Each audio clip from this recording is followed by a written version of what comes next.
我現在是在北京的 APM 商场，現在是周四的下午3點半左右，商场裡面人流量不多啊。现在商場估計逛的人越來越少了，不知道是什麼情況。現在的簋街啊，冷冷清清，已經涼涼了。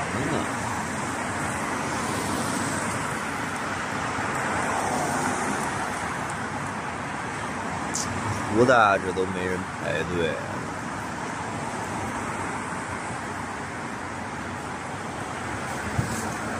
中國經濟陷入低迷，北京成為最明顯的象徵。截至到2025年初，北京常住人口約為2183萬人。然而呢，消息人士指出，北京昔日的熱鬧街道，如今商鋪大幅減少。當地居民感嘆過一天算一天，對消費心存疑慮。同時，裁員和失業現象在近2年尤為突出。北京許多大公司縮減規模或遷移，導致不少人失業，整體就業環境不容樂觀。再見，百盛，一個時代的落幕。年滿30歲的百盛，今年年底就要閉店了。這些年消失的不僅僅是一個個老牌商場，更是人來人往、川流不息的煙火氣。當年百盛的電玩城有多時髦，高圓圓有部電影就是在這兒拍的。在90年代，逛百盛是一種時尚體驗。明亮的燈光、開放的櫃檯、琳琅滿目的商品，都是傳統百貨商店無法提供的新鮮體驗。記得20年前，我們在復興門等待回大興的班車，百盛是每天都要經過的。博主表示，如今再走進百盛已經是另一番景象了。商場內客流稀少，多數服裝品牌已經開始1到5折的清倉促銷，為撤櫃做準備。朝陽路的朋友們，對不起了，開了2年的麵館今天要關門了。這條街大家應該都不陌生，可能很多朋友都嘗過咱們家的麵，尤其是騎手還有滴滴師傅，因為每次我都給他們額外多加一些麵，所以很多騎手啊、滴滴師傅呀，我們都成為朋友。大家好，我是彤姐，我是2023年的時候来的咱們朝陽路，在這開了一家麵館，當時投資了30多萬才把這家店開了起來。我現在的心情五味雜陳，有不甘，有不捨，但是沒有辦法。這博主是從事的是餐飲設備回收的業務，也就是說呢，當餐飲店關門以後，他會以低價收購店裡的廚房設備、桌椅和餐具，再進行處理或轉賣。今天又是忙碌的一天，我們北京要看5家店，一個美食城，4個店鋪。最近倒閉的真的是太多了，天天光看店都看不過來。這個美食城有30來個檔口，全部關閉，光這一個區域就有10幾家檔口全部拆除。東西實在太多，我就不一一介紹了。我們會優先挑選出成色比較好的設備，像涼菜櫃、4門平冷櫃、整焊的水池貨架這些。至於剩下的，就只能全部當廢品砸掉處理了。我被裁員了，今天是我最後一天上班，真沒想到這麼快就讓走人了。本來還抱着能跟公司爭取賠償的希望，結果完全沒有。騎車回家的路上，眼淚不由得就掉了下來。我也不想帶着情緒回家，就停在路邊緩了好一會兒，努力讓自己冷靜下來。到小區門口了，我自己也不想回家，在這裡等會兒杰哥回來。最後一天下班了，几分？是呀，1分賠償都沒有，就這樣讓走人了。博主小葉說，他下午去找領導，質問公司裁員為什麼不給賠償，這明顯是不合法的。領導卻回應道，不合法的事多了去了，你可以去告。至於2年後公司還在不在都難說。小葉聽後感到震驚，他明白公司根本就不打算賠償1分錢。他感嘆自己來北京已經10年了，在這家公司工作6年，從結婚、懷孕到生孩子，人生最重要的階段都在這裡度過。沒有想到最終卻以這樣的不愉快的方式離開。雖然如今大環境不佳，身邊不少朋友也遭遇裁員，但她還羨慕他們能順利地拿到賠償。她與丈夫畢業後就選擇來到北京，一路上跌跌撞撞，2個人都來自農村，心裡只有一個念頭，靠自己的努力要在大城市闖出一片天地。他曾設想過事業的可能，卻從來沒有想過會以這樣的結局收場。不過呢，既然如此，也只能勇敢地向前，不論結果如何，仍要保持樂觀。你們知道嗎？北京的實體店老板現在有多難？我認識一個餐飲的老板，90後，我也算是他曾經的老客戶了。現在因為經營不善呢，也關門倒閉了。之前我去他那裡吃飯的時候啊，他和我聊了很多。他說现在啊，北京這些實體門店太難了，每個月扣完房租、水電、食物成本，還有員工的工資，幾乎就所剩無幾了。上有年邁的父母，下有不懂事的兒女。博主說，這位老闆生意失敗，又背上債務，他的妻子隔三差五的就提出離婚。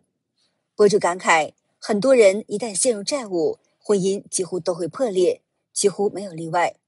男人一旦失去賺錢的能力，最先輕置你的往往就是枕邊人。生活中能一起享福的很多，但是能共同面對困境的卻是少之又少。我弟弟弟妹在北京工作也被裁员了，這快到年底了，裁員還是挺突然的。一大早他們還開開心心去上班，剛到公司就被約談了。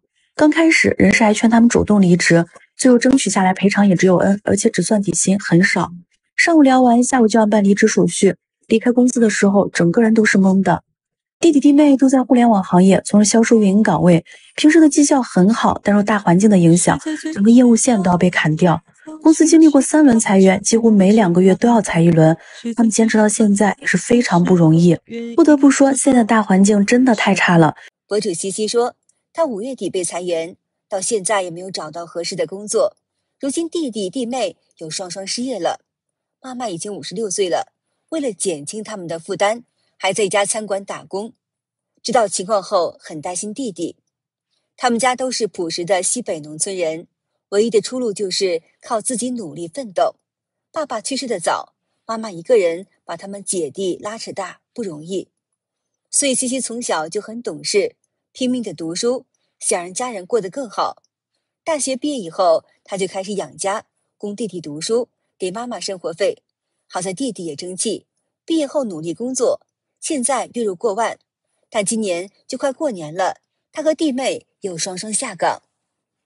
媽媽這2天吃不好又睡不好，回到家，西西就一直安慰她，說我們那麼苦的日子都熬過來了，眼前這點困難又算得了什麼呢？這件事情發生了，咱們就坦然面對。她相信，只要一家人齊心協力，日子總會好起來的。決定閉店了，那就好好幹。永久閉店。是，我要幹的話，我就把它幹好。既然已經幹不好了，那我就體面的退出。這個決定呢，對我來講還挺艱難的，因為這家店對我而言不僅僅是一家店，也是對他傾注了很多的心血。但是客觀原因上，確實經濟環境不好。老闆坦言，雖然生意未能長久，但我們始終相信，生意可以失敗，人品不能丟。顧客會員卡裡如果還有餘額的，可在月底前來店裡辦理退款。他一直都挺優秀的，可是裁員這事還是沒有躲過。我同學研究生畢業於北京林業大學的產品設計專業，去過大廠，對自己要求極高。現在的工作是設計負責人。他說，通知來的特突然，人事找他談話時，他直接懵了，大腦一片空白，想說話都語無倫次。最後只能先請假，一個人坐在星巴克的椅子上發呆發了一下午，腦子裡是亂糟糟的，又好像空落落的，啥也沒有想。博主說，這位朋友這幾天一直在和人事部門談賠償，但是還沒有結果。他感嘆，裁員不都是中年人才會遇到的嗎？自己才32歲，怎麼就提前遭遇了？過去聽別人被裁，他並不在意，可真輪到自己時，心裡慌亂，根本就藏不住。博主打算周末請他吃頓飯，好好安撫他一下。畢竟路是人自己走出來的，總會找到出路的。北漂女孩子小敏34歲，大齡未婚，在北京失業以後，找工作找了整整半年。今天老闆終於通知她可以轉正了，可她卻陷入了猶豫。我是去年12月份勞動合同到期，公司沒有和我續簽的。從那之後，整個上半年我都在四處求職，然而找工作的過程簡直是困難重重，要麼是因為年齡太大，要麼是因為被擔心面臨結婚生子的問題，我被各種各樣的公司拒絕。那段時間我備受打擊，每天晚上都失眠，心情抑鬱到了極點。哪怕是一份月薪8000的工作，人家也嫌我年齡大，但我就像那打不死的小强，在屢次碰壁後依然沒有放棄。小美說，她到處拜托人幫忙推薦工作，好不容易在6月份找到一份還算不錯的崗位，只是試用期長達半年。今天人事突然通知她可以轉正，並讓她準備資料，但是就在此時，她卻開始猶豫了。原因是母親曾經提醒她，如果今年年底還沒有找到對象，明年就不允許她繼續留在北京工作，希望她回到內蒙古結婚，好讓家人安心。她糾結是否還有必要參加這次轉正的述職答辯。她坦言自己不知道該如何選擇，只能向網友們尋求意見。曾经非常火的海龙電子大廈，專門賣電子產品的，現在裡面都沒人了，空了，就搞一些教培。然後對面呢是頂好大廈，之前說中關村是中國的硅谷最有錢的村，現在都已經很荒廢了，沒什麼人氣了。博主感嘆，以前這個地方在這個時段總是人潮湧動的，高架橋上也是人山人海，如今卻幾乎是空無一人。這正是經濟蕭條帶來的結果。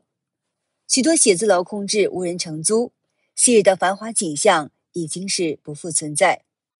結束9年北漂，回河北老家了。現在是早上7點多鐘，我想了一宿，想了一晚上。其實我都沒有想到我會做出這樣的一個決定。我前段時間剛剛經歷了裁員，失業了，投了將近200份簡歷，都石沉大海。眼看下個月初就要交房租了，一交就是一大筆，不到2萬塊錢。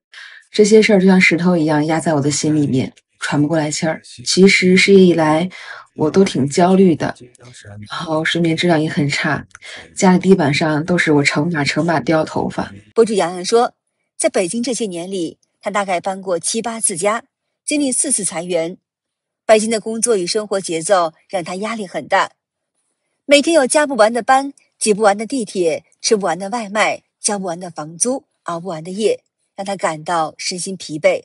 於是他決定暫時離開北京，好好的休息一下。有網友建議他先換個便宜的房子，現在空房很多的，把東西安置好，回家休息10天半個月的，好好想想，也了解一下家裡行情。其實家裡更不好找工作的，北京相對機會會多一些，而且北京待得這麼久，回家不適應了，除非有合適的創業項目。11月的最後一天，方正路店撤店了。入職2年後，90%的時間都是在這家門店度過的。10幾個冬夏對我來說，不僅僅是一串數字，是早晨上班後的一縷晨光，也是夜晚送走客戶後的一片星光，是我在這裡和很多夥伴走過的青春歲月。原本以為11月初就要關店的，斷斷續續又拖了1個月。可能是因為我是在這個店工作時間最長的人，所以我對這個店的感情可能更深一些。10幾個冬夏，有過開心、快樂，也有過沮喪。一起的夥伴也都到了新的門店，彼此也都在適應新的環境。博主表示，隨着老店的關閉，他的人生也迎來新的起點。畢竟到了這個階段，肩上責任和義務更重。他希望能在新的門店裡開啟更加美好、煥然一新的篇章。隨着經濟下行，北京社會管控卻是愈發收緊，地鐵安檢全面升級，進京旅客需要接受2次檢查，無人機更是被全面禁飛。網上最近有人發了一篇文章，標題是給準備到北京旅遊的沒有身份證的人士提個醒。文章說，如果你進入北京市區，安檢一下子就變得非常嚴格。比如你去買張地鐵票，需要出示身份證，想從地鐵通道這邊走到街對面去，一下通道就有安檢，要查身份證，背包要過掃描機。如果去北京天安門廣場這樣的敏感地區，進入地鐵安檢1次，出地鐵又安檢1次，外加1次人臉識別，而且每次呢都需要出示身份證件或者是護照。不管你去什麼景區，哪怕你已經在網上實名購買了門票，但還需要再安檢至少1到2次，這都是正常操作。網友們紛紛感嘆，如今北京管制如此嚴格，簡直到了草木皆兵的程度。今天在北京地鐵，我包裡面有瓶水，沒有開封。那麼正常情況下，在江蘇，是不用檢查的。如果說你瓶裝水開封過了，那麼我們江蘇的安檢會讓你喝口水。但是在北京的話，你瓶裝水沒有開封也要檢查。怎麼檢查呢？他們有儀器對着你瓶子一照，就知道裡面是不是水了。好的，今天就和大家聊到這兒了，請您記得點讚、訂閱、留言，並且分享給您的朋友們。感謝您的支持，我是美玲，我們下期節目再見。